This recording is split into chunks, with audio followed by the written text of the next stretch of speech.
In this guide, we'll see how to use Telegram without a phone number.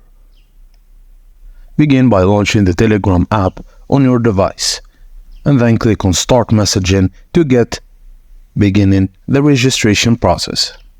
Instead of typing your phone number, which is typically required, we'll use a virtual one. Open your web browser and search for free virtual number. You'll find several websites offering this service.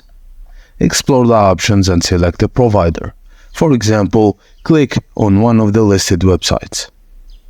On the website, you'll find a list of virtual numbers along with the codes they've received. Click on the small icon next to the virtual number to copy it to the clipboard. Return to the Telegram app and paste the copied virtual number into the phone number field. Click on the next icon to proceed and then return to the virtual number website.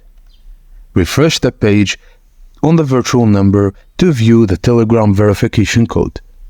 Copy the code from the website and paste it into the Telegram app when prompted for verification. Once the code is successfully entered, you'll be able to complete the registration process without using your personal phone number. Just know that this is going to be used just a temporary Telegram account because the number is exposed to many users, not just you, and you gotta try more and more because you will find burned numbers or already used numbers on Telegram. And that's it, guys. Thank you for watching, and please don't forget to like and subscribe for more.